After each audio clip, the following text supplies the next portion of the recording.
आइए हम सर्वशक्तिमान परमेश्वर के साथ में प्रार्थना करेंगे। आज आपको थोड़ा समय मिला है। अपने शरीर के काम के लिए आपने सुबह से लेकर शाम तक मेहनत करता है, लेकिन आत्मा प्राण के लिए थोड़ा समय हम निकाल दिया। चलो इस समय प्रभु के हाथ में देते हुए हम प्रार्थना करते हैं। आइए हम आंख बंद करें, सर्वशक्तिमान परमेश्वर के सामने प्रार्थना करें। सर्वशक्तिमान परमेश्वर, आज आपने ये समय हमको दिया है आपके बारे में समझने के लिए। प्रभु, जितने भाई बहन और बुजुर्ग ये वचन सुन रहा है, उनको तेरे हाथ में सौंपते हैं। जिस कमरे में बैठे हैं उस कमरे को तेरे हाथ में सौंपते हैं। तेरे पवित्र उपस्थिति से वो जगह को भर दे। यीशु मसीह का लहू के द्वारा वो जगह शुद्ध रहे, और अंधकार का शक्ति जो उनका मनों को बांध के रखा है, उनको प्रभु यीशु मसीह के नाम से मैं आज्ञा देता हूं, दूर हो जाएं। एक एक का मन को मैं यीशु मसीह के नाम से आजाद कर देता हूं। प्रभु, तेरा वचन समझने के लिए कृपा दे। यीशु के पवित्र नाम से मांगते हैं, आमीन। आइए हम बहनों के द्वारा एक भजन सुनेंगे। विचारूं कार्य तेरे कितने अद्भुत जो तूने बनाए। देखूं तारे, सुनूं गर्जन भयंकर, सामर्थ तेरी सारे भूमंडल पर। प्रशंसा होवे प्रभु यीशु की, कितना महान, कितना महान। प्रशंसा होवे प्रभु यीशु की, कितना महान, कितना महान। वन के बीच में तराई मध्य विचरो, मधुर संगीत मैं चिड़ियों का सुनो। पहाड़ विशाल से जब मैं नीचे देखूं, झरने बहते लगती शीतल वायु। प्रशंसा होवे प्रभु यीशु की, कितना महान, कितना महान। प्रशंसा होवे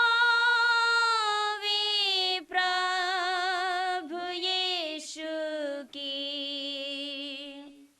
कितना महान, कितना महान।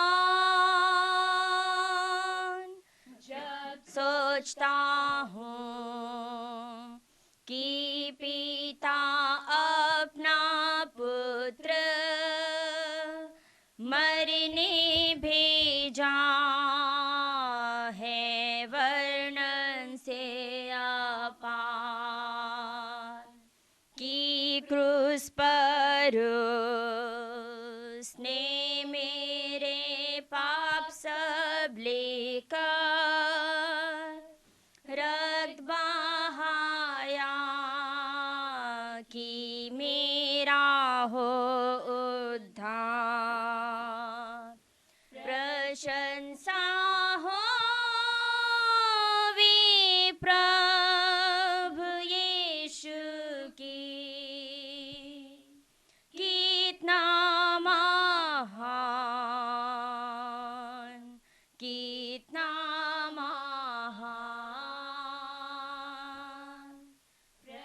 प्रशंसा हो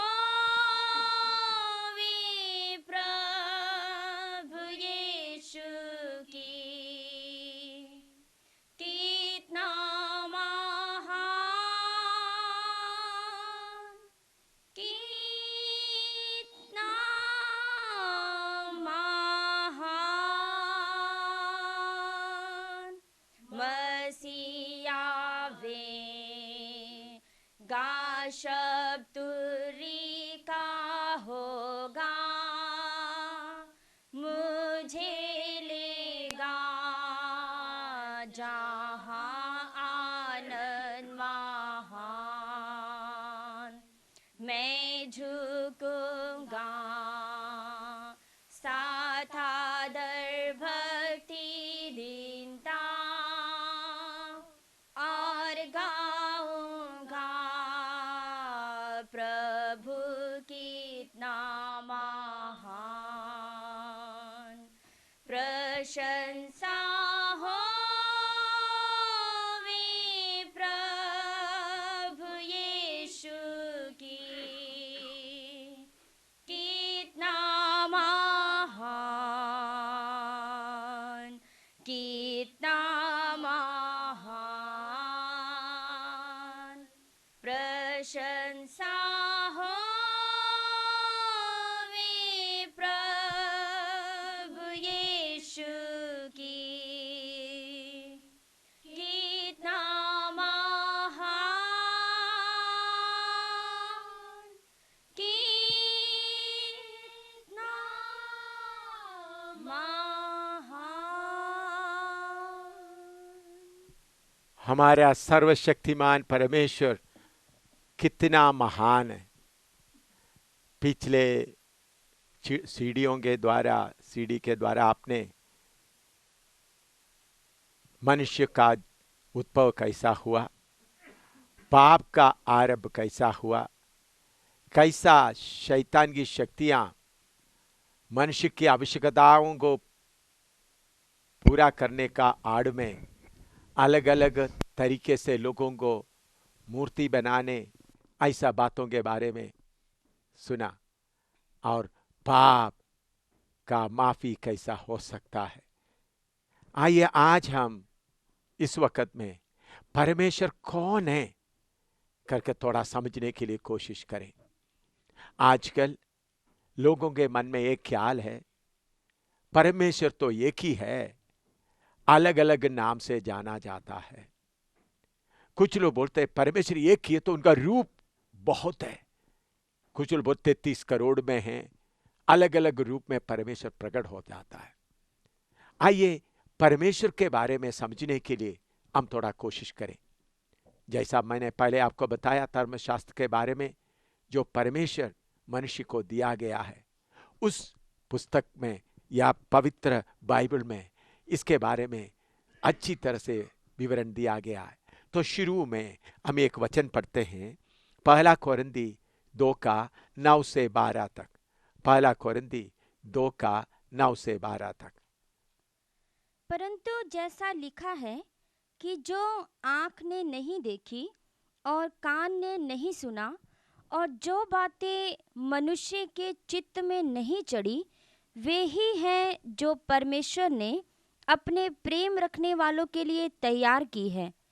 परंतु परमेश्वर ने उनको अपनी आत्मा के द्वारा हम पर प्रकट किया, क्योंकि आत्मा सब बातें वरन परमेश्वर की गूढ़ बातें भी जांचता है।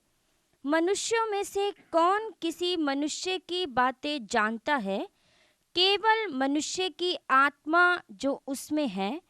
वैसे ही परमेश्वर की बातें भी कोई नहीं जानता, केवल परमेश्वर का आत्मा। परंतु हमने संसार की आत्मा नहीं, परंतु वह आत्मा पाया है जो परमेश्वर की ओर से है, कि हम उन बातों को जाने जो परमेश्वर ने हमें दी हैं। मेरे प्यारों, अजीजों, बुजुर्गों, इसके पहले आपने सुना मनुष्य अपना बुद्धि से कैसा अलग अलग रूप बनाकर उसके सामने रोता है। परमेश्वर की गूढ़ बातों को मनुष्य नहीं जान सकता। परमेश्वर की गूढ़ बातों को, डीप थिंग्स ऑफ गॉड, परमेश्वर की आत्मा के द्वारा ही मालूम कर सकता है। हमारा बुद्धि के द्वारा, हमारा ज्ञान के द्वारा, हमारा तजुर्बा के द्वारा सर्वशक्तिमान सृष्टिकर्ता के बारे में समझ नहीं सकता। कई साल पहले सोवियत यूनियन, जो रशिया का पहले सोवियत यूनियन, एक अंतरिक्ष यान, एक स्पेस शिप अंतरिक्ष में भेजा। उसमें यूरी गगारिन नाम से एक व्यक्ति उस अंतरिक्ष यान में, स्पेस में चले गए। उधर से जाकर वापस आने के बाद यूरी गगारिन सारे दुनिया को यह बताया, बीबीसी वगैरह में यह ऐलान किया गया था, यूरी गगारिन अंतरिक्ष में जाकर परमेश्वर को ढूंढा। इधर उधर ढूंढ कर देखने से परमेश्वर को नहीं मिला और वापस आकर बोलने लगा, मैंने अंतरिक्ष में आकर परमेश्वर को ढूंढा, परमेश्वर ऐसा कोई व्यक्ति उधर नहीं है, इसलिए परमेश्वर ऐसा कोई व्यक्ति नहीं है। इस मूर्खता को मैं इस उदाहरण के तौर पर बताना चाहता हूं। मान लो बारिश के समय है, कभी कभी बारिश के समय में गीला मिट्टी जिधर है, या नदी के किनारे या कुआं के किनारे गीला मिट्टी रहते, उधर में नीचे कीड़े रहता है। जब बारिश के समय में एक कीड़ा बाहर निकल आ गया, चारों तरफ घूम कर देखा यूरी गगारिन कहां है, तो उनको यूरी गगारिन को नहीं मिला। फिर बोलने लगा, देखो मैं पृथ्वी में आकर, ऊपर आकर चारों तरफ यूरी गगारिन को ढूंढ कर देखा, यूरी गगारिन नहीं है।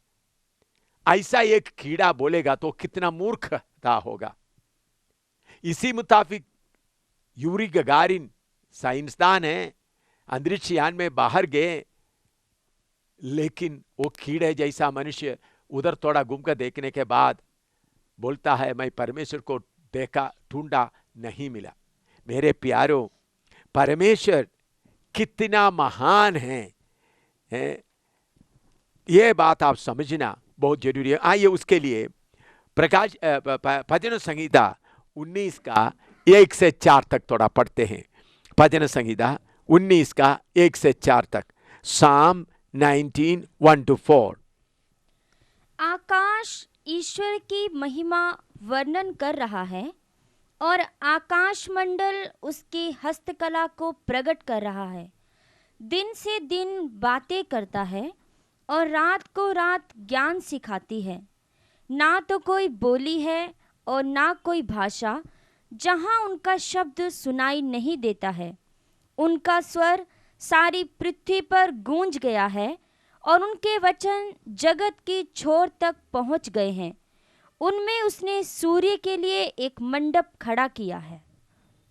इधर में परमेश्वर का वचन कहता है, आकाश ईश्वर की महिमा वर्णन कर रहा है, आकाश मंडल उसकी हस्तकला को प्रकट करता है। मेरे प्यारों, आप शाम के समय बाहर जाकर थोड़ा आसमान की ओर देखें, दूर दूर कितने सितारे हैं, चंद्रमा है। ये सब देखने से इसको बनाने वाला कितना महान है करके मालूम होता है। एक घटना ऐसा हुआ, आप सब जानते हैं, sir Isaac Newton. Isaac Newton को साइंटिस्ट का बाप कहते हैं, फादर ऑफ साइंटिस्ट। उन्होंने परमेश्वर के ऊपर विश्वास करने वाला एक साइंसदान था। एक दिन में उन्होंने अपना कमरे में एक छोटा सा टेबल में सूरज का, पृथ्वी का, बाकी ग्रहों का एक मॉडल बनाकर उसको घुमाते हुए कुछ सीख रहा था। उस वक्त उनका एक दोस्त, वो भी साइंसदान है, लेकिन वो बोलते थे परमेश्वर ऐसा कोई चीज है ही नहीं। उन्होंने अचानक आ गया तो उस वक्त आइजैक न्यूटन जो बड़ा साइंसदान है, वो पृथ्वी को घूमते हुए कुछ सीख रहा है, घुमाते हुए सीख रहा है, सूरज को घुमाते हुए सीख रहा है, जो ग्रह है उनको घुमाते हुए कुछ सीख रहा था। एक खूबसूरत मॉडल था। तो उन्होंने उस मॉडल को देखकर आइजैक न्यूटन से पूछा, ये मॉडल कौन बनाया? तो आइजैक न्यूटन उनको समझाने के लिए मुस्कुराते हुए कहा, देखो भाई, मैं इधर ऐसा बैठा हुआ था, अचानक कहीं एक बड़ा विस्फोट हुआ, एक बड़ा बैंग हुआ, ग्रेट बैंग होगा, तो मेरे टेबल में ये सब आ गए। तो तब वो साइंसदान बोलने लगा, न्यूटन साहब, आप मुझे बेवकूफ बनाता है। देखो, ये सूरज अपना जगह में घूम रहा है, पृथ्वी अपना जगह में घूम रहा है, सारे ग्रह भी अपना जगह में घूम रहा है, कोई आपस में टक्कर नहीं खा रहे, तो इसको बनाने वाला कोई होगा। तब वो शाम के समय था, रात के समय था। आइजैक न्यूटन उस साइंसदान को हाथ पकड़कर बाहर लेके आया और चंद्रमा को दिखाया, सितारों को दिखाया। उन्होंने कहा, देखो भाई साहब, आप बोलता है वो टेबल का छोटा नमूना के लिए बनाने वाला कोई होना चाहिए, तो ये जरा देखिए, चंद्रमा अपना जगह में है, घूम रहा है, सफर भी कर रहा है, सितारा कितना घूम रहा, कितना है, और कितना प्लैनेट्स, ग्रह घूम रहा है। ये सब ऐसा घूमते समय में आप बोलते छोटा मॉडल के लिए कोई बनाने वाला होना चाहिए, तो इतना बड़ा ब्रह्मांड को बनाने वाला कोई नहीं है। देखो, जब से ये चलना शुरू किया उस दिन से लेकर आज तक चलता रह रहा है। सूरज अपने आप ही घूमता रह रहा है, और पृथ्वी अपने आप ही घूमते रह रहा है, और सूरज का चक्कर काट रहा है, दिन कभी बढ़ता नहीं, कटता नहीं। तो इसको बनाने वाला कोई नहीं होगा। तब वो साइंसदान ने बोला, मेरा मूर्खता के लिए मैं माफी मांगता हूं। कुछ लोग बोलता है ग्रेट बैंग थियरी, कहीं भी कोई विस्फोट हुआ, विस्फोट के द्वारा पृथ्वी आ गया तो घूमना शुरू कर दिया, उसके बाद सूरज आ गया, वो घूमना शुरू हो गया, और ग्रह आ गया, वो घूमना शुरू हो गया, और कुछ ग्रह घूमते घूमते ठंडा हो गया। मेरे प्यारों, ये कितना मूर्खता है। अगर कहीं विस्फोट होगा तो जो चीज है वो बर्बाद हो जाता है। विस्फोट के द्वारा कहीं भी कोई चीज बनता नहीं, और विस्फोट के द्वारा कोई टुकड़ा दूर चले गया तो उस स्पीड से घूम रहा है, तो शुरू में बड़ा तेजी से घूमेगा, और चलते चलते चलते चलते उसका स्पीड कम होगा। आपको मालूम है, जब से पृथ्वी कायम हुआ है उस वक्त से लेकर आज तक पृथ्वी उसी रफ्तार में घूम रहा है, सूरज भी उसी रफ्तार में घूम रहा है। उसका सबूत क्या है? हमारा दिन रात लंबा नहीं होता। पहले 30 घंटा नहीं था, पहले भी 12 घंटा रात था, 12 घंटा दिन था। तो जब से ये शुरू हुआ तब से लेकर आज तक ये की जैसा चल रहा है, मौसम भी ठीक समय पर आ रहा है। इसे हमको क्या मालूम होता है? आसमान का सितारे, आसमान का सूरज, चंद्रमा, ग्रह सर्वशक्तिमान परमेश्वर के बारे में प्रकट करता है। उसके साथ पढ़िएगा आयुब 26:7, जोब 26:7, आयुब 26:7। वह उत्तर दिशा को निराधार फैलाए रहता है और बिना टेक पृथ्वी को लटकाए रखता है। हाँ, देखिए, बिना टेक पृथ्वी को लटकाए रखता है और उत्तर दिशा को निराधार फैला रहा है। पिछले दिनों में 1-2 साल पहले साइंसदान मालूम किया, ये मिल्की वे या सारे सौर मंडल, सूर्य, चंद्रमा, ग्रह, सितारे सब बहुत तेज से उत्तर की ओर भाग रहा है। करीबन 2-3 साल हो गया साइंसदान मालूम किया, मिल्की वे या सौरमंडल पूरा बहुत तेजी से उत्तर की ओर भाग रहा है। लेकिन हजारों साल पहले परमेश्वर का नबी आयुब, इस परमेश्वर का वचन में लिखा है, वो सर्वशक्तिमान परमेश्वर उत्तर दिशा को निराधार फैला रहा है। धरती और सारे सौरमंडल सारे कितना तेजी से उत्तर की ओर भागता रहे, तब भी उसका अंत नहीं आता। देखो पृथ्वी अपने आप ही घूम रहा है, सूरज के चारों तरफ भी घूम रहा है, सितारा भी है, ग्रह भी घूम रहा है, ये सारे फैला रहा है। इसे क्या मालूम हो सकता है? ये वचन जो धर्मशास्त्र पवित्र बाइबल जो कहता है मनुष्यों के द्वारा दिया नहीं गया, बल्कि मनुष्य ये ग्रह के बारे में मालूम करने के पहले, स्पेस के बारे में मालूम करने के पहले परमेश्वर की आत्मा के द्वारा परमेश्वर के बारे में बता के रखा है। इसलिए अपने बुद्धि से परमेश्वर के बारे में सोचने वाले, तुम्हारे बुद्धि से तुम परमेश्वर के बारे में समझ नहीं सकेगा। परमेश्वर की आत्मा के द्वारा ही आपको परमेश्वर के बारे में समझ सकता है, अपना बुद्धि से आपको परमेश्वर के बारे में समझ नहीं सकता है। आयुब 26 का 8 पढ़िएगा, आयुब 26 का 8। वह जल को अपनी काली घटाओं में बांध रखता, जल को अपनी खाली घटाओं में बांध रखता, और बादल उसके बोझ से नहीं फटता। हाँ देखो, जल को अभी देखे पृथ्वी के ऊपर बादल चलता है, आपने देखा होगा कितना पानी है उसके अंदर। वो हवा में चलकर चलकर चलकर जिस जगह में आना है उधर से कंट्रोल से नीचे गिरता है। अगर जो काली घटाओ पानी, अगर बादल में आप जाकर देखें इतना पानी है, इकट्ठा पृथ्वी में आ जाएगा तो पृथ्वी पूरा बह जाएगा, बर्बाद हो जाएगा, खेती नहीं रहेगा, मकान नहीं रहेगा, इतना पानी। लेकिन सर्वशक्तिमान परमेश्वर अपना कंट्रोल के अनुसार, जैसा पानी नहर में, कोई बाथरूम में नहाता है, शावर के नीचे नहाता है, बूंद बूंद गिरता है, सर्वशक्तिमान परमेश्वर इतना भारी बादल को जो पानी से भरा हुआ है कंट्रोल करके थोड़ा थोड़ा थोड़ा थोड़ा गिराता है, ताकि तुम्हारा चावल खराब ना हो, ताकि तुम्हारा खेती बाड़ी खराब ना हो, ताकि तुम्हारा पेट बहकर ना जाओ। कभी कभी आपने सुना होगा ये बड़ी पहाड़ों में बादल जाकर टक्कर खाता है, उधर से एकदम पानी बहकर आता है। उस समय में आपने सुना होगा कितने घर बह जाता है, क्योंकि वो बादलों के अंदर पानी है, वो जाकर पत्थर के पहाड़ के ऊपर चढ़। जम्मू कश्मीर में कई बार ऐसा घटना हुआ है, बादल थोड़ा नीचे आ गया, जाकर पहाड़ों के ऊपर टक्कर खाएगा तो एकदम पूरा फटकर नीचे गिरता है। लेकिन आमतौर पर आपके ऊपर देखें, जब बारिश आता है वो पानी आपने का पूरा काले बादल आप देख रहा है, वो बादल पूरा पानी से भरा हुआ है। क्या उधर में कोई टाप लगा हुआ है? नहीं। सर्वशक्तिमान परमेश्वर कंट्रोल करते हुए बूंद बूंद बूंद कर पानी बारिश के तौर पर गिरता है, ताकि मनुष्य खेती बाड़ी कर सके, मनुष्य का चावल, मनुष्य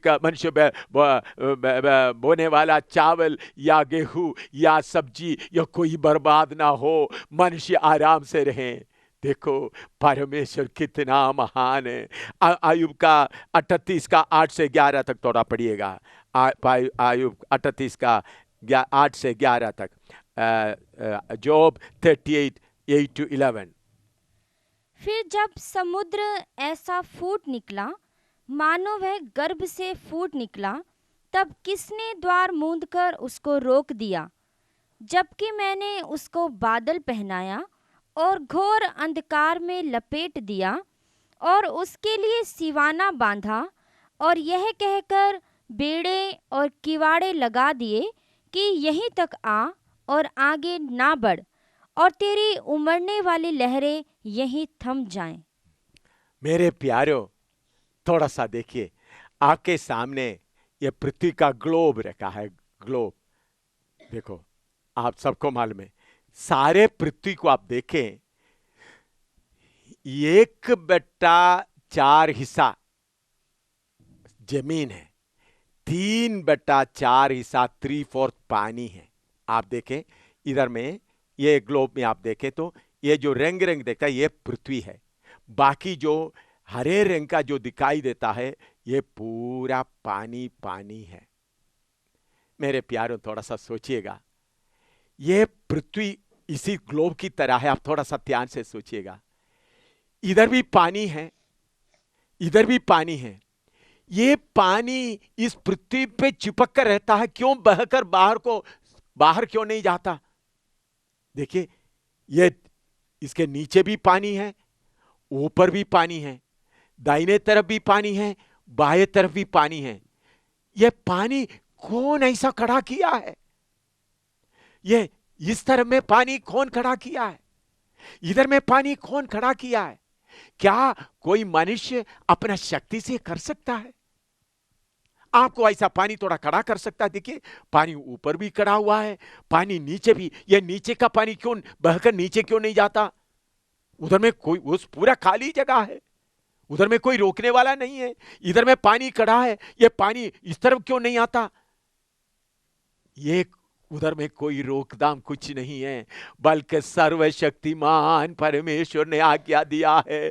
तो साइंसदान को इसके बारे में कुछ भी मालूम नहीं है, तो आयुब नबी ने पहले ही लिख कर रखा हुआ है। उन्होंने आज्ञा दिया, परमेश्वर कहा है समुद्र फूट निकला, उसको उन्होंने सिवाने बनाया है और उन्होंने किवाड़े लगा दिया, बेड़े और किवाड़े लगा दिया, और उसका लहरों को बोला यहां तक की आना।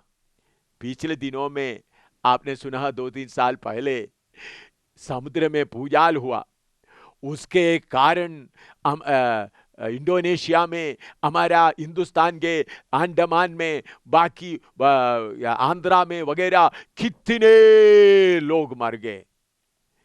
थोड़ा सा पानी उछल गया, अब वो भी थोड़ा जगह का। लेकिन अगर अटलांटिक समुद्र का, पैसिफिक समुद्र का, जो बड़े बड़े समुद्र है, पैसिफिक समुद्र और ये बड़े बड़े अटलांटिक समुद्र, ये कितना बड़ा गहरा पानी है, वो थोड़ा सा बहना शुरू होगा, भाई पृथ्वी बिल्कुल रहेगा ही नहीं।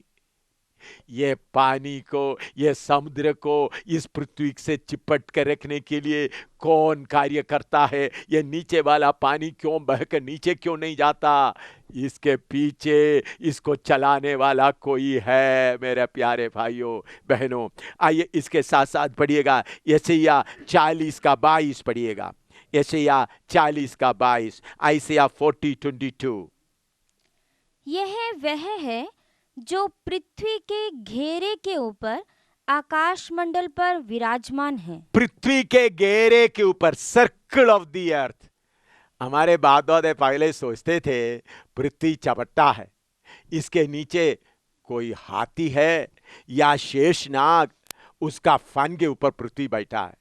लेकिन अभी हवाई जहाज चारों तरफ, पृथ्वी के चारों तरफ घूमता है, ऊपर से नीचे घूमता है, चारों तरफ घूमता है, तो कोई हाथी नहीं है, कोई शेषनाग नहीं है, और पृथ्वी चपटा नहीं, पृथ्वी गोल है करके अभी सबको मालूम है। क्योंकि कैसा है, कोलंबस ने सफर शुरू किया, कोलंबस ने सफर शुरू करते करते करते करते वही जगह पहुंच गया। मेरे प्यारों, पृथ्वी को गोल करके पहले ही नबी लोगों ने लिख रखा है। मेरे प्यारों, इस परमेश्वर का धर्मशास्त्र के लिए मैं परमेश्वर का बहुत धन्यवाद देता हूं। ये साइंसदान के लोगों आंखों को भी खोलता है, साइंसदान का बुद्धि को भी खोलता है। ये कोई बुढ़ी माँ का कहानी नहीं, बल्कि सर्वशक्तिमान परमेश्वर के बारे में लिखा हुआ, परमेश्वर का दिया हुआ परमेश्वर का धर्मशास्त्र है। प्रभु का धन्यवाद हो। इधर में लिखा है पृथ्वी गोल के ऊपर, पृथ्वी को गोल सर्कल के ऊपर सर्वशक्तिमान परमेश्वर बनाकर बैठा हुआ है। इसके साथ साथ ओबद्या 1:4 भी पढ़िएगा। ओबद्या 1:4। कौन मुझे भूमि पर उतार देगा, परंतु चाहे तो उकाब की नाई ऊंचा उड़ता हो, वरन तारागण के बीच अपना घोंसला बनाए हो, तो भी मैं तुझे वहां से नीचे गिराऊंगा। इधर में सर्वशक्तिमान परमेश्वर की आत्मा से भरपूर होकर नबी ओबद्या कह रहा है, तुम उकाब की मानिंद सितारों में घोंसला बनाए। देखिए, उस वक्त में एक रेलगाड़ी भी नहीं था, मोटर गाड़ी भी नहीं था, कोई चलने वाला गाड़ी नहीं था, सिर्फ बैलगाड़ी ही था, लोग पैदल ही चलते थे। कोई बिजली नहीं था, कोई मोटर नहीं था, आम बस भी नहीं थे। लेकिन उस वक्त आत्मा के द्वारा उनको मालूम हो गया, हो सकते मनुष्य सितारों के बीच में जाएंगे। अभी आपको मालूम है, अमेरिका सबसे पहले उन्होंने अपना स्पेस क्राफ्ट या अंतरिक्ष यान भेजा, उसका नाम था ईगल। इधर में लिखा है ईगल या उकाब, ईगल के समान, उकाब के समान तुम जाकर सितारों में घोंसला बनाएं। अभी आप सबको मालूम है हमारा आसमान में, पृथ्वी के स्पेस में एक बड़ा स्टेशन बनाया हुआ है।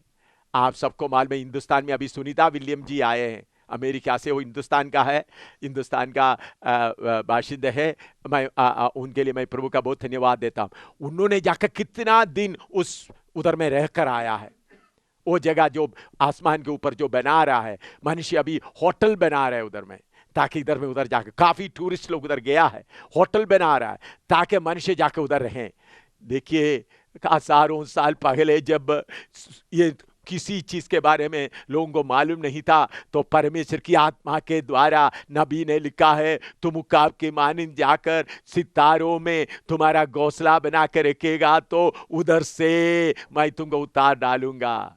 मनुष्य को रहने के लिए सितारों में जगह नहीं, ये पृथ्वी है, इधर से उधर जाना है तो घोंसला उधर जाकर बनाना है। इसलिए आजकल उधर जाकर कार्य चल रहा है। जब मैं ये बात बता रहा है, आप ये बात सुन रहा है, हमारे सिर के ऊपर आसमान में उस स्टेज का काम चलते रह रहा है, आप अखबारों में उस बात के बारे में सुन रहा है।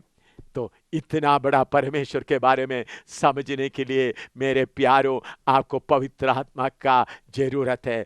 और उसके साथ मैं एक बात आपको बताना चाहता हूं, पहला तिमोथी 3:15 और 16, पहला तिमोथी 3:15 और 16, कि यदि मेरे आने में देर हो तो तू जान ले कि परमेश्वर का घर जो जीवते परमेश्वर की कलीसिया है और जो सत्य का खंबा और नेव है, उसमें कैसा बर्ताव करना चाहिए।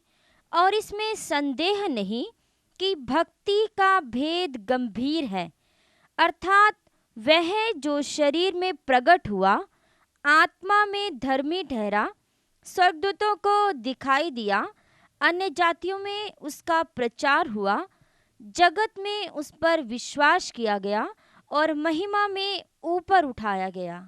मेरे प्यारों, इधर में परमेश्वर के वचन में लिखा है भक्ति का भेद गंभीर है, मिस्ट्री ऑफ गॉडलीनेस। वो क्या है? परमेश्वर शरीर में प्रकट हुआ, गॉड मैनिफेस्टेड इन फ्लैश। परमेश्वर शरीर में प्रकट हुआ, ये बात परमेश्वर एक भेद, एक गुप्त करके क्यों रखा है। मैंने पहले आपको बताया, मनुष्य को परमेश्वर जब परमेश्वर बनाया, उनको आत्मा दिया, प्राण दिया, शरीर दिया।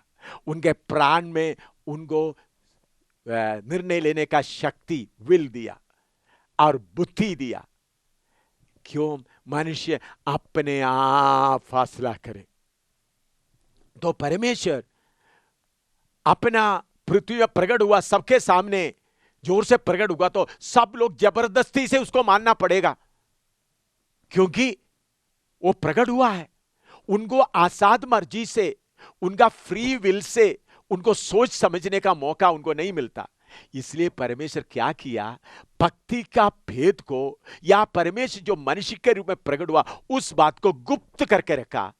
जो कोई उसको चाहता है, जिसके लिए उसको भूख है, उसको खोज कर निकाले, नहीं तो नहीं मिला। मैंने पहले ही आपको बताया, मनुष्य हर जगह में माथा टेक रहा है, माथा टेक कर अपना शरीर की जरूरतों को पूरा करता है। मैंने पहले आपको बताया, मनुष्य को शरीर सिर्फ नहीं, आत्मा और प्राण है। माथा टेकते हुए सब कुछ कमाता है, लेकिन थोड़ी देर के बाद, 80 साल के बाद, 100 साल के बाद, या 120 साल के बाद शरीर छोड़कर जाना पड़ेगा। उसके साथ सब खत्म हो जाएगा। आत्मा प्राण परमेश्वर के सामने कैसा खड़ा होगा, इसके बारे में मैंने पहले आपको बताया है। तो परमेश्वर भक्ति का भेद, भक्ति का बात परमेश्वर जो मनुष्य के रूप में प्रकट हुआ, एक भेद के तौर पर रखा है। जो आत्मा के द्वारा, परमेश्वर की आत्मा के द्वारा समझना चाहता है, उनको ये भेद खोलकर मिल जाता है। ये भेद क्या है? उत्पत्ति 3:15 पढ़िएगा। परमेश्वर शरीर के में आने का भेद कब से खोल उन्होंने इशारे में रखा हुआ है। उत्पत्ति 3:15, उत्पत्ति 3:15, जेनेसिस 3:15।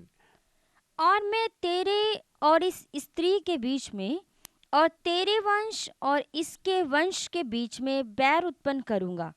वह तेरे सिर को कुचल डालेगा और तू उसकी एड़ी को डसेगा। इधर में लिखा है मनुष्य जब पाप किया, परमेश्वर ने बोला स्त्री का वंश आकर शैतान का सिर को कुचलेगा।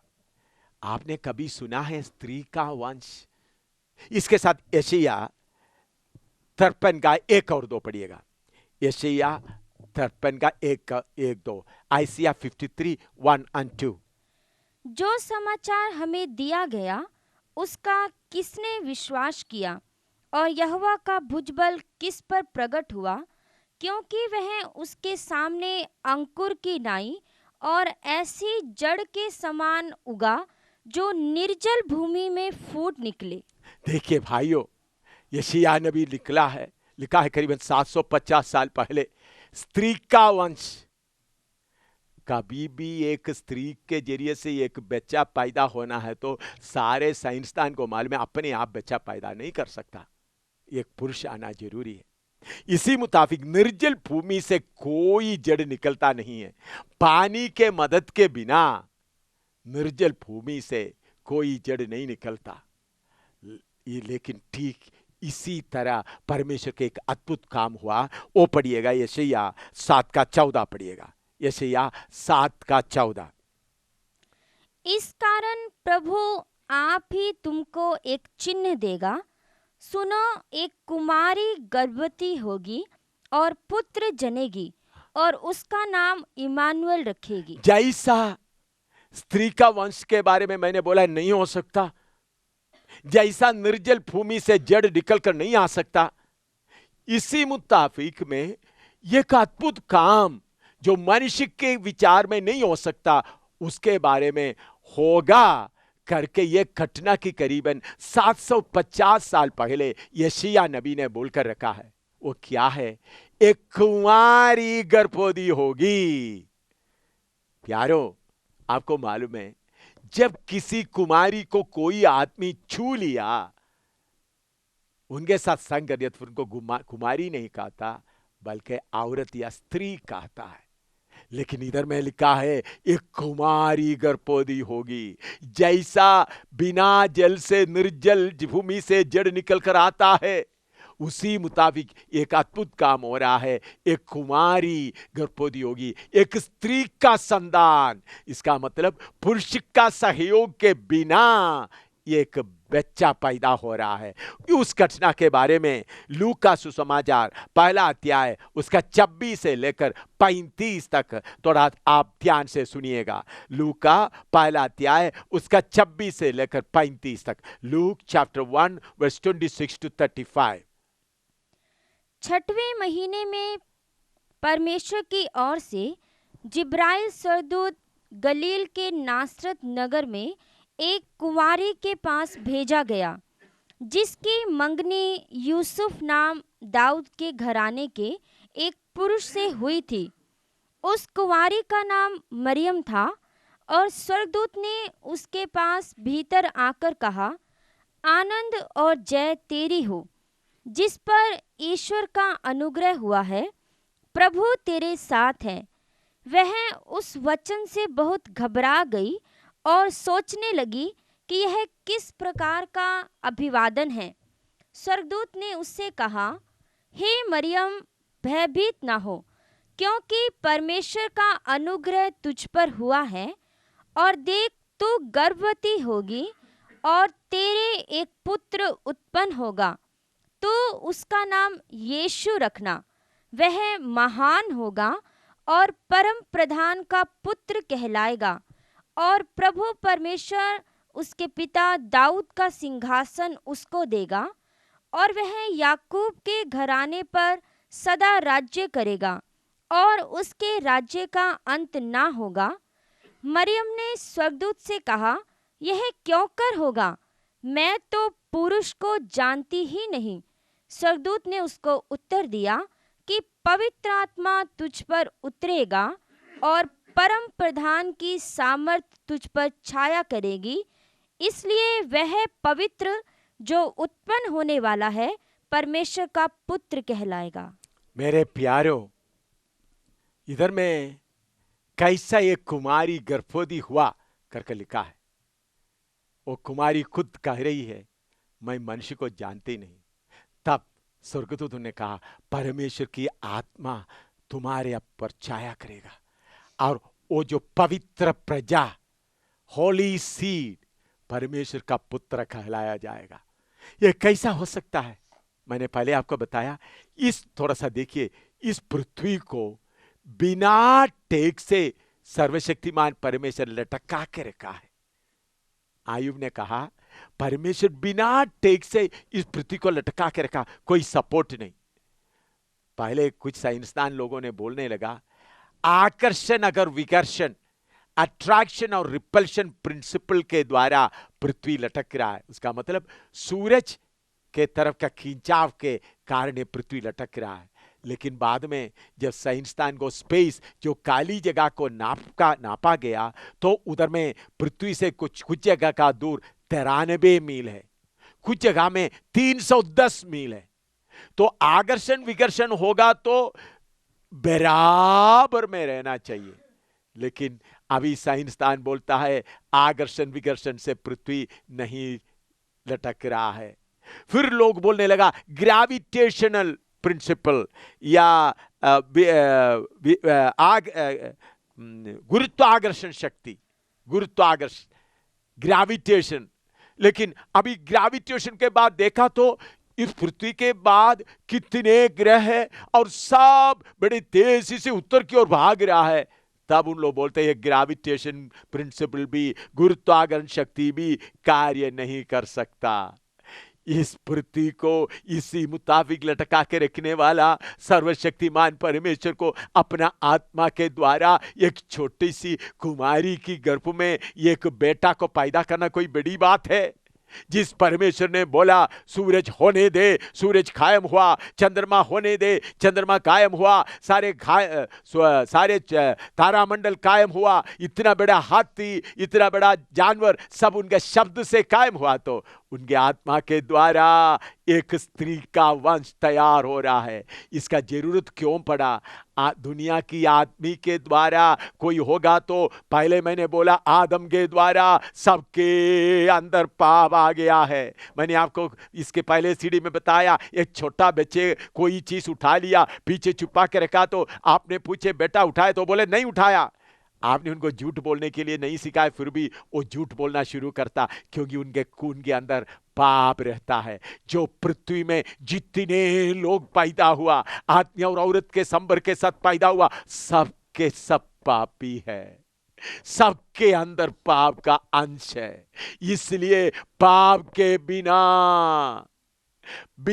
आदमी और औरत के संबर के बिना एक व्यक्ति इस धरती में आया, इसलिए उसको स्त्री का वंश कहता है। इसलिए बोलता है कुमारी गर्भवती होगी।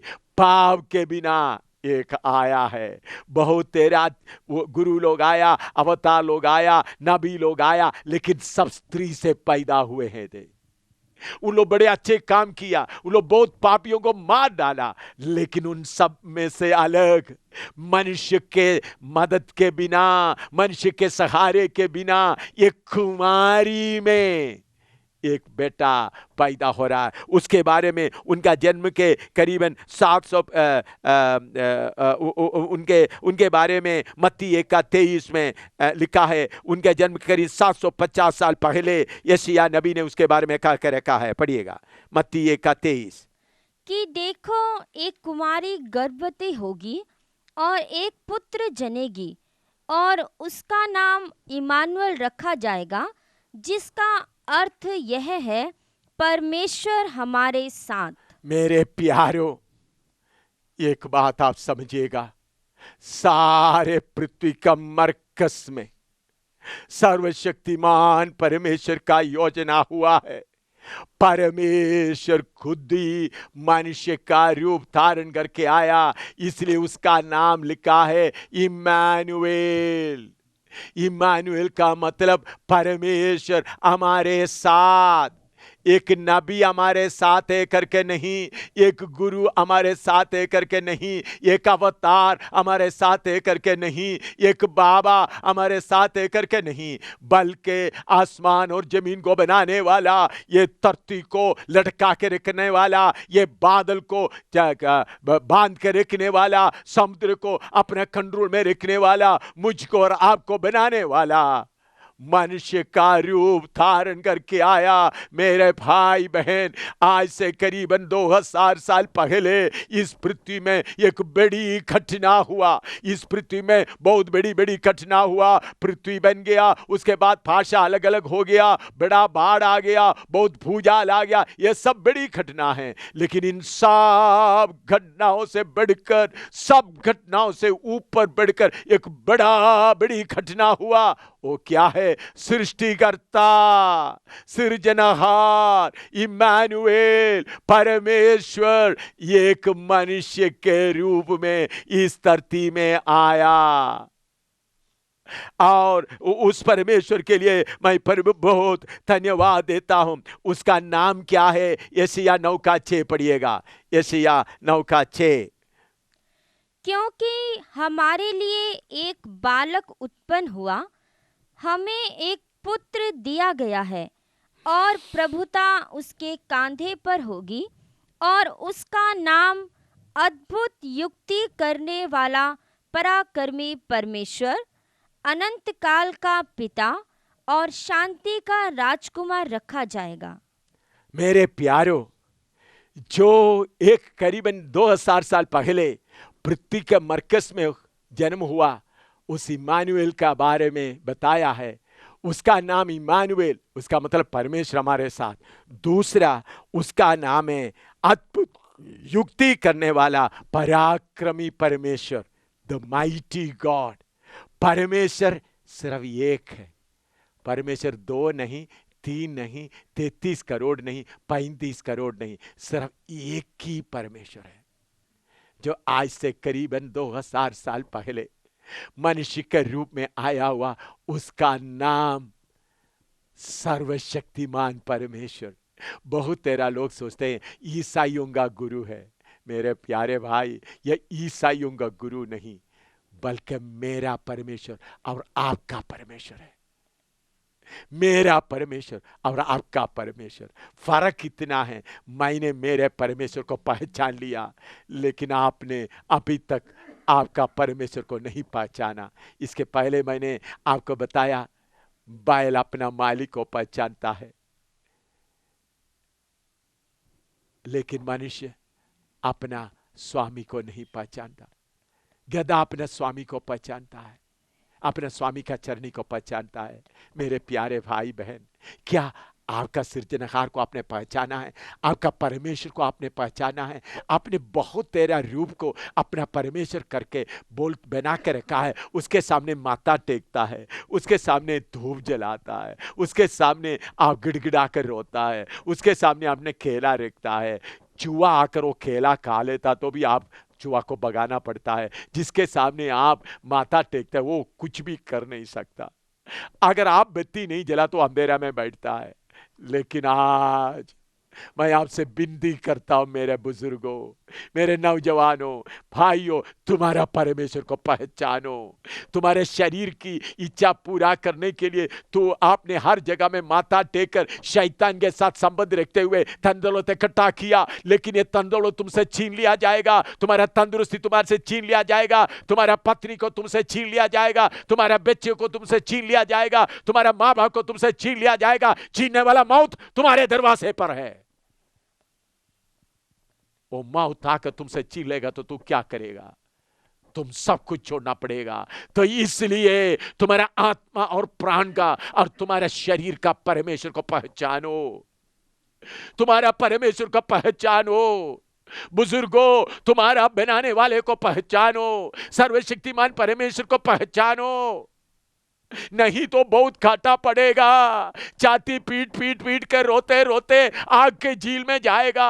मैंने पहले आपको बताया, हालांकि जन्म लेकर आप आएगा ही नहीं, वो सब झूठ है। एक ही बार मनुष्य के रूप में आया करके मैंने बताया। तो आज मेरे हिंदुस्तान में रहने वाला हिंदुस्तान में वासियों, अपने परमेश्वर को पहचानो। मेरा परमेश्वर आपका परमेश्वर एक ही है। वो हिंदुओं का भी परमेश्वर है, मुसलमानों का भी परमेश्वर है, बुद्धिस्ट लोगों का भी परमेश्वर है, सिख लोगों का भी परमेश्वर है, ईसाइयों का भी परमेश्वर है, वो हिंदुस्तान का भी परमेश्वर है, वो अमेरिका का भी परमेश्वर है, वो चीन का देश का परमेश्वर है, वो नेपाल का परमेश्वर है, वो सारी दुनिया का परमेश्वर है। एक ही परमेश्वर है। उस परमेश्वर की आवाज आपके कान तक पहुंच रहा है। मेरा भाई, इस परमेश्वर को आप नहीं पहचाना है तो तुमको बहुत बुरी दशा होगा और तुम युगान युग तक आग में हाय हाय हाय हाय पुकार कर रोते रहोगे। कोई तुमको बचा नहीं सकेगा। इसलिए आज ही जब ये बात सुनते ही तुम्हारा परमेश्वर को पहचानो, और उसका नाम है युक्ति, अद्भुत युक्ति करने वाला पराक्रमी परमेश्वर। दूसरा उसका नाम है अनंतकाल का पिता। एक ही पिता है। पिता करके बोलने के लिए सिर्फ एक ही है। बाकी मनुष्य का पिता है सिर्फ शरीर का पिता है। मनुष्य का आत्मा का, प्राण का, शरीर का, तीनों मिलकर एक ही पिता है। वो है सर्वशक्तिमान परमेश्वर। मेरा पिता, आपका पिता एक ही है। फर्क कितना है, आपने आपका पिता को नहीं पहचाना। आपने बहुत लोगों को, बहुत शक्तियों को बाप करके मानते मानते, ये भी बाप है, वो भी बाप है, पेड़ भी बाप है, पहाड़ भी बाप है, मनुष्य भी बाप है, अब सबको बाप बना के रखा है। लेकिन ये सब बाप नहीं, सिर्फ एक ही बाप है।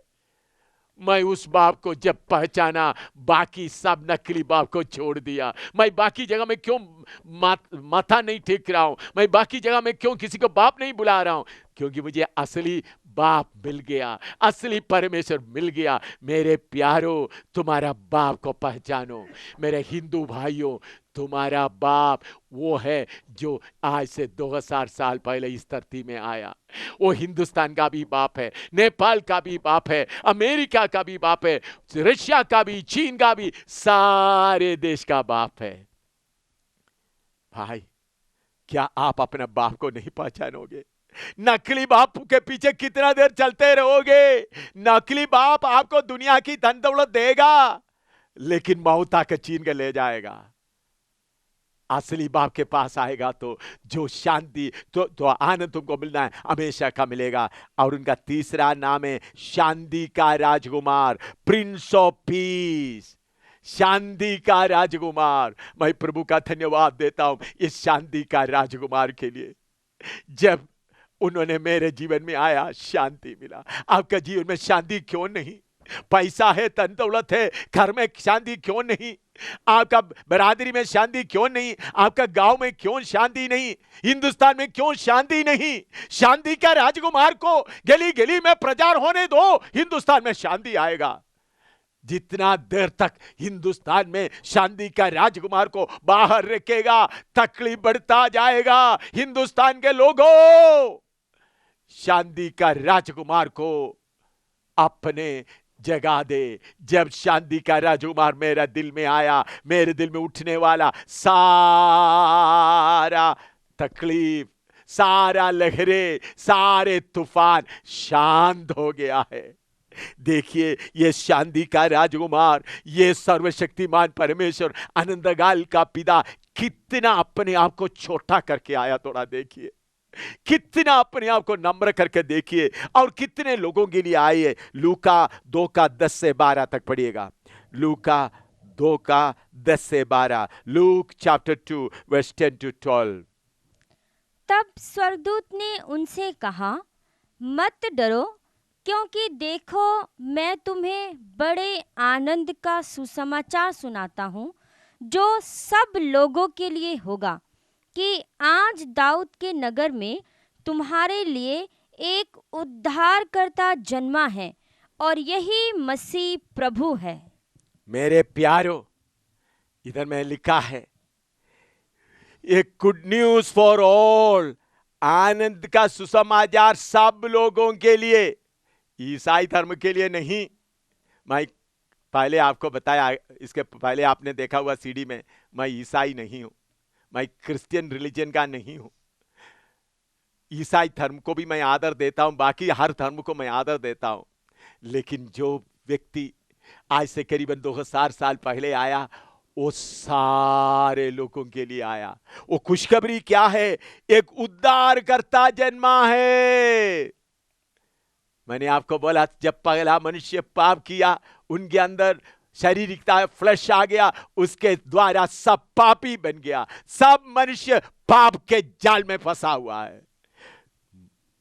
शैतान उनको पाप के जाल में फंसाते हुए नरक की आग की ओर ले जाते वक्त एक उद्धार करता आया, एक छुड़ाने वाला आया। वो किसके लिए आया? सबके लिए आया। हिंदुस्तान के लोगों के लिए आया, अमेरिका के लोगों के लिए आया, यूरोप के लोगों के लिए आया, रूस के लोगों के लिए आया, चीन के लोगों के लिए आया, ये सबके लिए आया। उसका नाम है, इसलिए उसका नाम उद्धारकर्ता आया। और उसका निशान क्या है? उनको बालक को स्वाडलिंग क्लॉथ, कपड़े में लपटा हुआ मिलेगा। देखो, उन्हीं दिनों में अगर कोई बच्चा जन्म लेता है तो माँ बाप क्या करता है?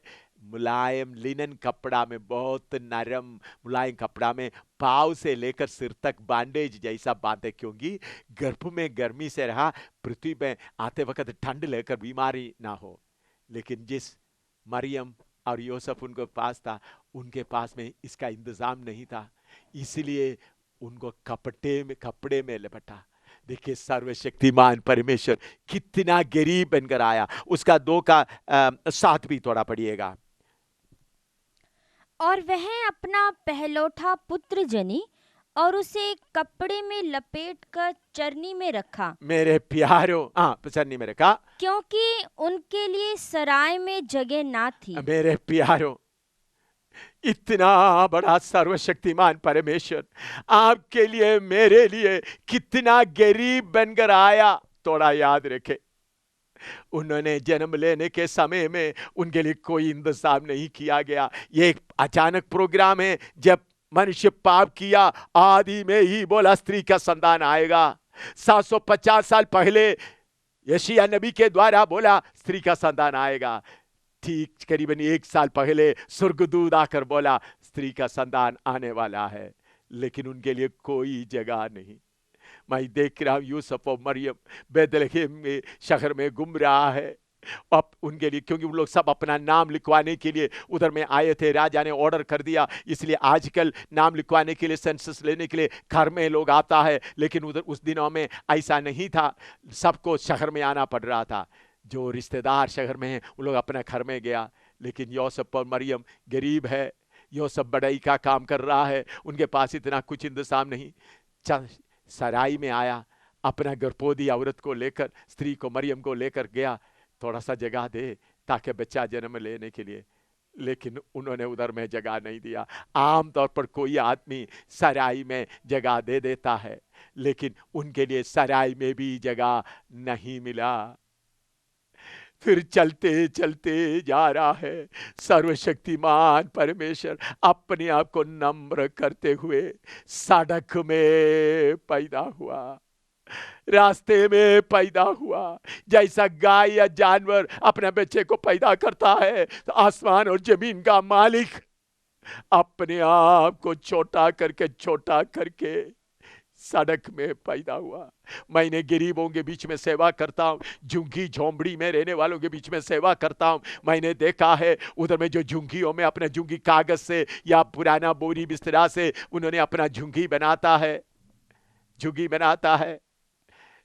अगर जब उनका पत्नी बच्चा देने का समय होते वक्त कोई कागज या तरपाल से कोई पर्दा बनाता है, वो पर्दे में बच्चा जन्म लेता है। लेकिन राजाओं का राजा, प्रभुओं का प्रभु, सर्वशक्तिमान परमेश्वर इम्मानुएल जब पृथ्वी में आते वक्त वो पर्दा भी नहीं, सड़क में जानवर की तरह जन्म ले रहा है। तब उन्होंने दाहिने बाएं देखा, एक चरनी मिला, वो चरनी में उनको लटाया गया। आप लोग शायद देखते होंगे ईसाई धर्म के लोग क्रिसमस के समय में बड़ा सजा हुआ चरनी बनाते। हमारा सर्वशक्तिमान परमेश्वर चरनी में जन्म ऐसा सजाया हुआ चरनी में जन्म नहीं लिया, उन्होंने रास्ते में जन्म लिया, उनको चरनी में लटाया गया। देखिए परमेश्वर कितना आपके लिए अपने आप को नम्र करके आया। ये कौन है? ये चरनी में जन्म लिया, ये कौन है? यूहन्ना 1 का 1 पढ़िएगा। आदि में वचन था और वचन परमेश्वर के साथ था और वचन परमेश्वर था। आदि में वचन था, वो वचन परमेश्वर के साथ था, वो वचन परमेश्वर था। उसका 14 पढ़िएगा। और वचन देहधारी हुआ और अनुग्रह और सच्चाई से परिपूर्ण होकर हमारे बीच में डेरा किया। हाँ देखिए, वचन देहधारी हुआ। इसमें एक बात आपको समझाने के लिए मैं कोशिश कर रहा हूं। परमेश्वरत्व में हम देखते वक्त पिता, पुत्र, पवित्र आत्मा 3 है। जैसा एक मनुष्य में शरीर है, प्राण है, आत्मा है। आपके अंदर आप जो सुन रहा है, आपको एक शरीर है, एक आत्मा है, एक प्राण है। इसी मुताबिक ईश्वरत्व में पिता है, पुत्र है, पवित्र आत्मा है। हम मनुष्य होने के कारण हमारा आत्मा अलग नहीं जा सकता, हमारा प्राण अलग नहीं जा सकता, हमारा शरीर अलग नहीं जा सकता। लेकिन सर्वशक्तिमान परमेश्वर सर्वशक्तिमान होने के कारण पिता भी अलग हो सकता है, पुत्र भी अलग हो सकता है, पवित्र आत्मा भी अलग हो सकता है। ये तीनों मिलकर एक है, त्रिएक, ट्रिनिटी। लेकिन परमेश्वर होने के कारण 3 अलग अलग हो सकता है। इसके लिए ट्रिनिटी कहते हैं। इसका मतलब 3 परमेश्वर नहीं, एक ही परमेश्वर है। समझ लो, आपका नाम गुरदयाल सिंह है। गुरदयाल सिंह का आत्मा, गुरदयाल सिंह का प्राण, गुरदयाल सिंह का शरीर, तीनों मिलकर 3 नहीं व्यक्ति नहीं बनता, एक ही है। वो गुरदयाल सिंह का आत्मा है, गुरदयाल सिंह का शरीर है, गुरदयाल सिंह का प्राण है। इसी मुताबिक सर्वशक्तिमान परमेश्वर एक ही है।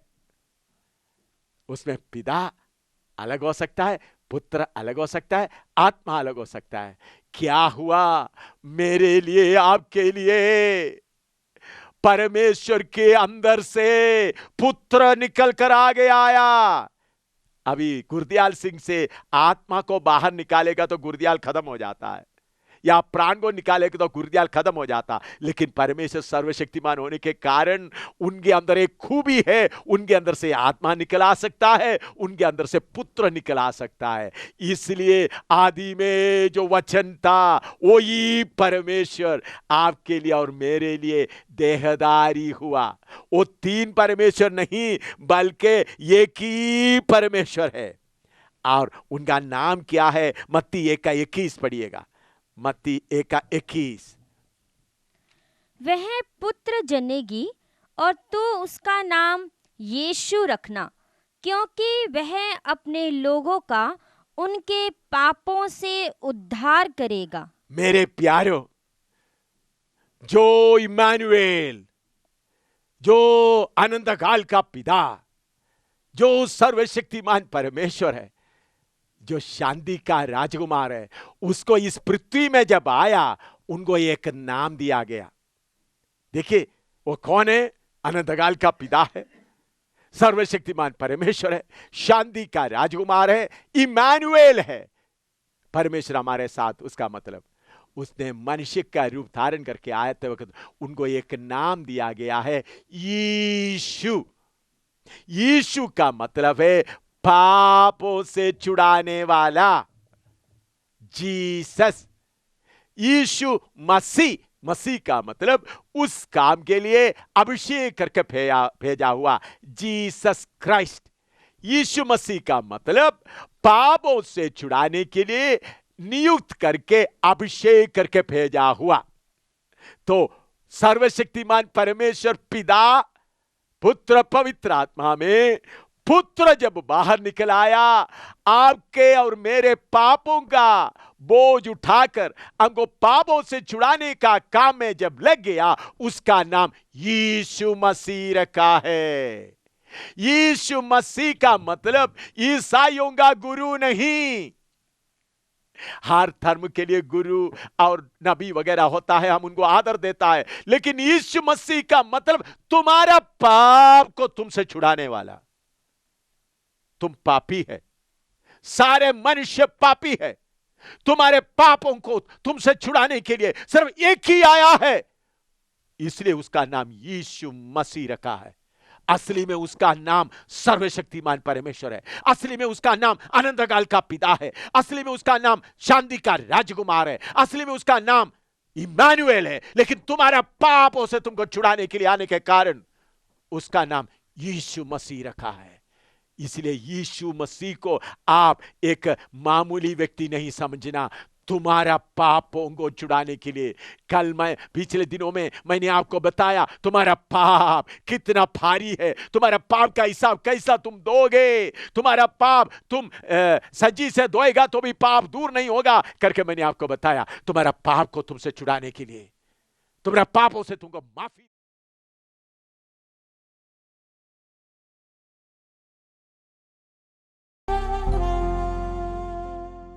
करके मैंने आपको बताया। तुम्हारा पाप को तुमसे छुड़ाने के लिए, तुम्हारा पापों से तुमको माफी देने के लिए सर्वशक्तिमान परमेश्वर मनुष्य का रूप लेकर आया, इसलिए उसका नाम यीशु मसीह करके रखा। प्रभु का धन्यवाद हो। यीशु मसीह आपका और मेरा उद्धार कराने के लिए आया। और दूसरा, यीशु मसीह का जन्म भी परमेश्वर गुप्त रखा था। अभी मत्ती 1:18 से लेकर 25 तक पढ़िएगा। यीशु मसीह का जन्म भी परमेश्वर कैसा गुप्त रखा है। अब यीशु मसीह का जन्म इस प्रकार से हुआ कि जब उसकी माता मरियम की मंगनी यूसुफ के साथ हो गई तो उनके इकट्ठे होने से पहले वह पवित्र आत्मा की ओर से गर्भवती पाई गई। सो उसके पति यूसुफ ने, जो धर्मी था और उसे बदनाम करना नहीं चाहता था, उसे चुपके से त्याग देने की मनसा की। जब वह इन बातों के सोच ही में था तो प्रभु का स्वर्गदूत उसे स्वप्न में दिखाई देकर कहने लगा, हे यूसुफ, दाऊद की संतान, तू अपनी पत्नी मरियम को अपने यहाँ ले आने से मत डर, क्योंकि जो उसके गर्भ में है वह पवित्र आत्मा की ओर से है। वह पुत्र जनेगी और तू उसका नाम यीशु रखना, क्योंकि वह अपने लोगों का उनके पापों से उद्धार करेगा। यह सब कुछ इसलिए हुआ कि जो वचन प्रभु ने भविष्यद्वक्ताओं के द्वारा कहा था वह पूरा हो, कि देखो, एक कुंवारी गर्भवती होगी और एक पुत्र जनेगी और उसका नाम इम्मानुएल रखा जाएगा, जिसका अर्थ यह है, परमेश्वर हमारे साथ। सो यूसुफ नींद से जागकर प्रभु के दूत की आज्ञा अनुसार अपनी पत्नी को अपने यहाँ ले आया, और जब तक वह पुत्र ना जनी तब तक वह उसके पास ना गया और उसने उसका नाम यीशु रखा। मेरे प्यारों, एक खास बात समझिएगा। मैंने पहले बोला भक्ति का भेद गंभीर है। परमेश्वर अपना काम गुप्त करके रखा है, जो ढूंढने वाला उनको समझ में आए। पहले ही बोला था स्त्री का वंश आएगा, कुमारी गर्भवती होगा, तो शैतान पीछे पड़ा हुआ था, इस कुमारी कौन है कौन है। तो सर्वशक्तिमान परमेश्वर क्या किया, एक कुमारी को चुन लिया जिसका नाम मरियम है, उनको मंगनी करवाया। मंगनी करवाने के बाद वो शादी के लिए इंतजार करने के समय में पवित्र आत्मा के द्वारा मरियम गर्भवती हो गई। तब यूसुफ को मालूम हो गया, किसी ने बताया तुम्हारा पत्नी गर्भवती, मंगनी किया, गर्भवती हो गई। उन्होंने चलो छुपकर उसको त्याग दे, लेकिन स्वप्न में स्वर्गदूत आया, उन्होंने बोला उनके अंदर जन्म हुआ है, उनके गलत तरीका से नहीं, परमेश्वर के तौर से हुआ है। तब यूसुफ को उसको माना, उस बात को माना। याद रखना, मरियम गर्भवती होकर यीशु को जन्म देने तक यूसुफ उनको शरीर को छुआ नहीं। यूसुफ जाकर उनके साथ कोई सेक्स या संभोग नहीं किया, क्योंकि मरियम को परमेश्वर की तरफ से स्वर्गदूत बोलने के कारण अलग तरीके से रखवाली करना था। इसलिए याद रखना, यीशु का जन्म मरियम के पेट में आने के बाद यूसुफ उनके साथ कोई संभोग नहीं किया, उसके पहले भी कोई संभोग नहीं किया। मरियम पवित्र कुमारी बन गई रही। बच्चा पैदा होने तक यूसुफ जिसको मंगनी किया उन्होंने भी उनको छुआ नहीं। उन्होंने बच्चा जन्म देने के बाद यीशु को पीछे मरियम के पास यूसुफ गया और उनका बच्चा हुआ। पढ़िएगा मरकुस 6:3 पढ़िएगा, मरकुस 6:3। क्या यह वही बढ़ई नहीं जो मरियम का पुत्र और याकूब और योसेस और यहूदा और शमोन का भाई है? क्या उसकी बहनें यहाँ हमारे बीच में नहीं रहती? देखिए, बहुत लोगों को मरियम के बारे में का ज्ञान ठीक नहीं है। कुछ लोग सोचते हैं, रोमन कैथोलिक लोग ऐसा ऐलान किया है, यीशु को जन्म देने के बाद मरियम को स्वर्ग में उठा लिया गया कुछ साल इधर रहने के बाद। झूठ है। यीशु का जन्म देने के बाद यूसुफ मरियम के साथ संभोग किया। सुन लेना, यीशु का जन्म देने के बाद यूसुफ मरियम के साथ संभोग किया और उनको 4 बेटा जन्म लिया और बेटियां भी। इसलिए मरियम को पूजा करने वालों, जो मरियम को आप पूजा कर रहे हो वो यीशु को जन्म दिया हुआ नहीं, बल्कि आसमान का रानी बोलकर निम्रोद के समय से आने वाला दुष्टात्मा है। असली मरियम जिनके द्वारा यीशु जन्म लिया, यीशु जन्म के बाद उन्होंने यूसुफ का पत्नी बन के रही और उनको 4 बेटा हुआ और बेटियां हुआ। उन्होंने भी पवित्र आत्मा के लिए इंतजार किया, उनको जिंदा आसमान में लेकर गया नहीं। याद रखिए, सर्वशक्तिमान परमेश्वर को कोई माता नहीं है। यीशु मसीह का माता मरियम नहीं है। पढ़िएगा यूहन्ना 19:26 और 27 पढ़िएगा। यीशु मसीह खुद उसके बारे में क्या कहता है, यूहन्ना 19:26 और 27 पढ़िएगा। यीशु ने अपनी माता और उस चेले को जिससे वह प्रेम रखता था पास खड़े देखकर अपनी माता से कहा, हे नारी, देख यह तेरा पुत्र है। तब उस चेले से कहा, यह तेरी माता है। और उसी समय से वह चेला उसे अपने घर ले गया। ये परमेश्वर का धर्मशास्त्र में यीशु का माता करके कई कई जगह में लिखा। उसका मतलब है मनुष्य के तौर पर उन्होंने उनका गोद में से, उनका गर्भ से निकल आया, लेकिन यीशु मसीह खुद उनको बुलाता है, ए नारी, ए नारी, ये तुम्हारा पुत्र है। और यूहन्ना चेले को दिखाते हुए यीशु कहता है, ये चेला यूहन्ना, ये तुम्हारी माँ है। मेरे प्यारों, असली में परमेश्वर, सर्वशक्तिमान परमेश्वर मरियम का गर्भ को 9 महीने के लिए उधार लिया था। मनुष्य का रूप में आने के लिए एक गर्भ का जरूरत था। न, अगर परमेश्वर अचानक तौर पर आएगा तो सब डर के मारे उनके पीछे पड़े रहेंगे।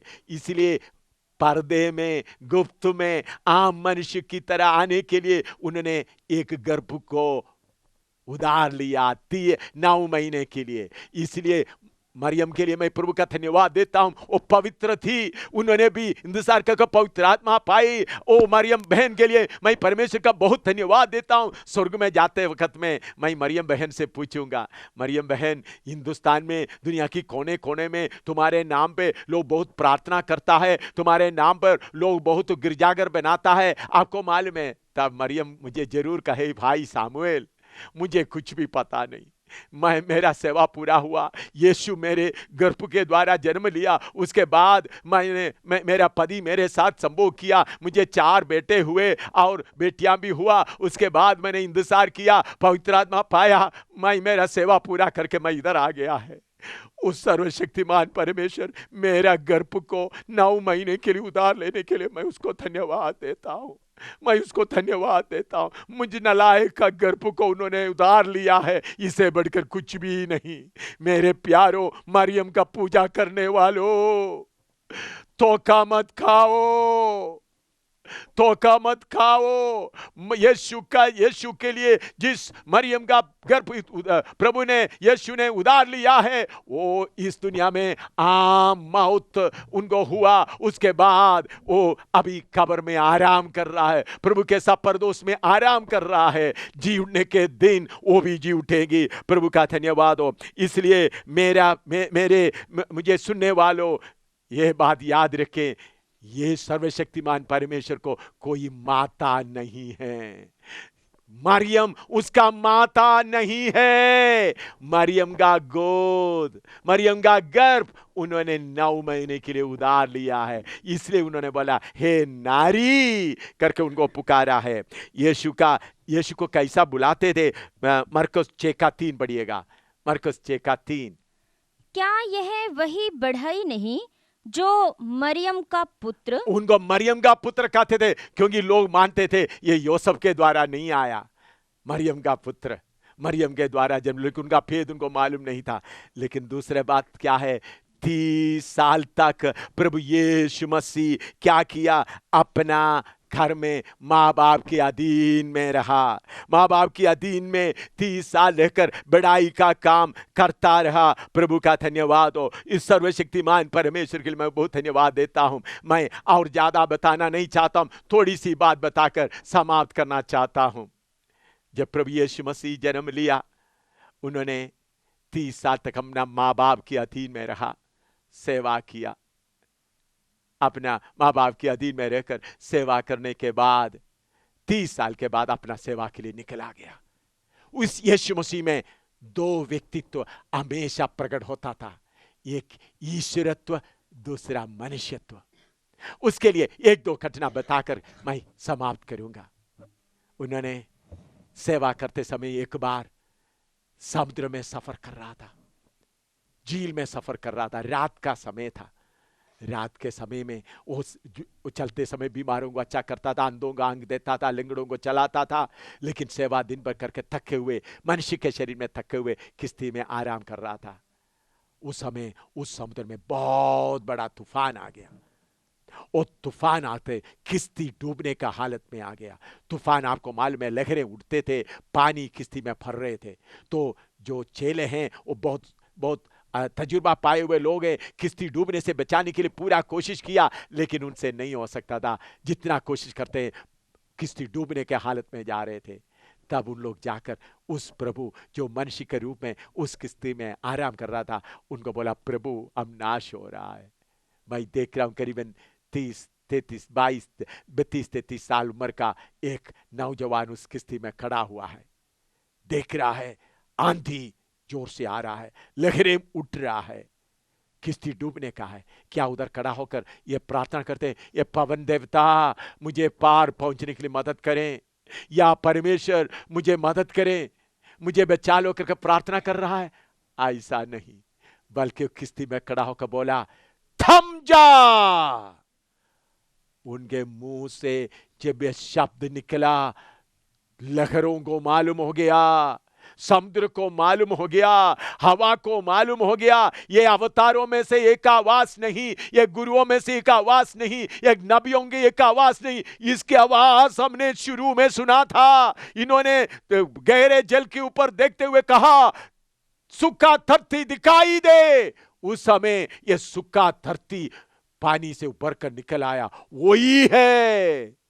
उसकी आवाज पहचानते हुए एकदम थम गया, पानी उसको पहचाना, लहरें उसको पहचाना, उन उधर के बैठे हुए चेले लोग उनको पहचाना कि ये अवतारों में से एक नहीं, गुरुओं में से एक नहीं, नबियों में से एक नहीं, बल्कि सर्वशक्तिमान परमेश्वर है। क्या पापी तुम उनको पहचानोगे नहीं?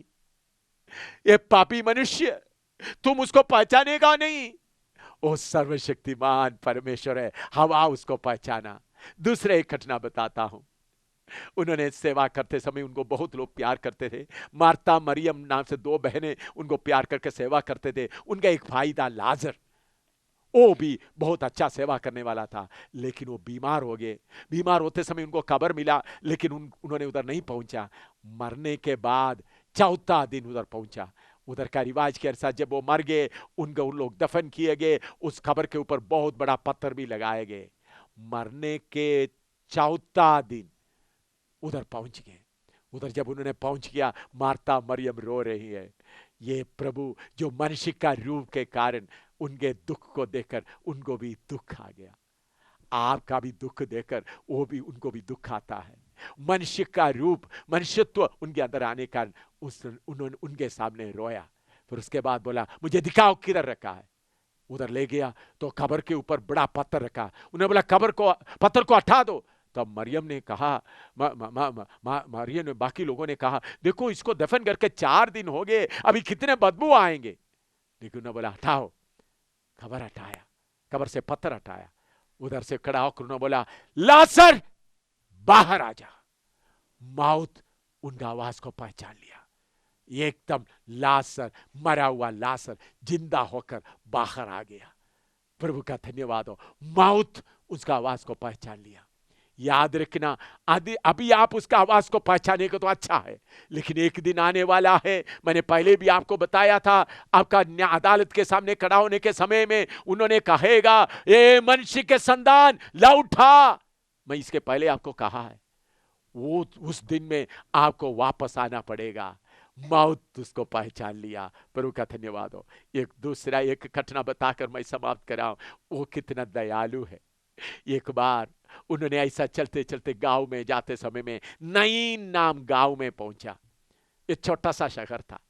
तो नईम उसका गेट के उसके पहुंच गया तो एक बहुत बड़ा जुलूस आ रहा है, आरती को लेके आ रहा है। एक मरा हुआ नौजवान का आरती को लेके आ रहा है। उनके उधर के रिवाज के अनुसार उनको लाश को दफन करते थे। सामने कुछ लोग बाजे बजाकर दुख का गीत का बाजे बजाकर दुख का गीत गाते गाते चलता है। उसके पीछे भीड़ भी होता है। ये आरती के पीछे ये नौजवान का आरती के पीछे उनका विधवा, वो भी रोती रोती चल रही है। मैं सोचता उनका कहानी इस प्रकार होगा। वचन में पूरा ऐसा खोल कर नहीं लिखा, लेकिन मैं सोचता हूं ऐसा होगा। ये बहन जब अपना पति और बच्चे के साथ रहते थे, खुशी से रहती थी, लेकिन अचानक उनका नौजवान पति बीमार होकर मर गया।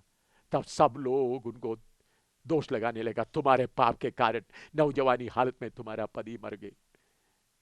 तब वो बहन, सब लोग उसको निंदा करते थे, दोष लगाते थे। तब वो बहन सोचती थी, मेरा बेटा बड़ा हो जाएगा, तब मैं मेरे बेटे के साथ बाजार में जाएंगे, घूमेंगे, रिश्तेदारों में जाएंगे। लेकिन क्या हुआ, अचानक उनका बेटा भी बीमार होकर मर गया। उसको आपको मालूम है उनका दुख कितना होगा, कितना होगा। बहुत लोग उनको तसल्ली देने आया। चारों तरफ खाली घटा, दुख के अलावा और कुछ नहीं। वो सोचा भी मेरे जीवन में दुख के अलावा कुछ भी नहीं है। ऐसा रोती रोती जा रही है। सोचा भी थोड़ी देर के बाद कब्र में दफन किया जाएगा। लेकिन जो प्रभु यीशु जो मनुष्य के रूप में आया, दूर से उस बहन का दुख को देखा। उन्होंने सीधा उस आरती के पास गया और उस औरत को बोला, मत रो। उस विधवा को बोला, मत रो। वो विधवा देख रही है, ये किसका आवाज। उनका चेहरा देखते ही उनको थोड़ा तसल्ली आया। फिर उसके बाद उस प्रभु यीशु मसीह जो परमेश्वर मनुष्य के रूप में आया था, उस आरती को छुआ। एकदम मरा हुआ नौजवान उठकर बैठ गया। आरती जो कब्रिस्तान की ओर जा रहा है, अभी मुड़ गया। अभी सब जुलूस घर की ओर जा रहा है, हंसते हुए जा रहा है, खुशी से जा रहा है। मरा हुआ नौजवान आगे चल रहा है। क्यों? उनके निराशा का आखिरी घड़ी में सर्वशक्तिमान परमेश्वर के साथ में उसका भेंट हुआ है। मेरे प्यारे असीस भाई बहन, आपका निराशा के समय में परमेश्वर आपको मिलने के लिए आपके साथ है। आज आप अभी निराशा में बैठे हुए हैं, दुख के साथ बैठा हुआ है, इस परमेश्वर को पहचानो। अभी हमारा बहन लोग 2 कोरस गाएंगे, पूरा गीत नहीं, थोड़ा सा ही गाना है, दो स्टैंड सा गाना है, थोड़ा सा गीत गाएंगे, फिर मैं आपके लिए प्रार्थना करेंगे। याद रखे, ये सर्वशक्तिमान परमेश्वर कितना महान परमेश्वर है। आपके लिए कैसा उन्होंने इस दुनिया में आया, आसमान का सारे महिमा छोड़कर मनुष्य का रूप धारण करके आया। आइए उस गीत को सुनिएगा।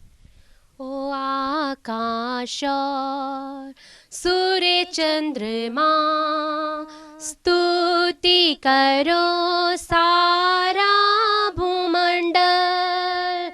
ओ आकाश और सूर्य चंद्रमा स्तुति करो सारा भूमंडल। यीशु ने तुझसे प्रेम किया, तेरे लिए अपना प्राण दिया। यीशु ने तुझसे प्रेम किया, तेरे लिए अपना प्राण दिया। नरक से आत्मा को बचा लिया, अनंत जीवन सबको दिया। नरक से आत्मा को बचा लिया, अनंत जीवन सबको दिया। ओ आकाश और सूर्य चंद्रमा स्तुति करो सारा भूमंडल।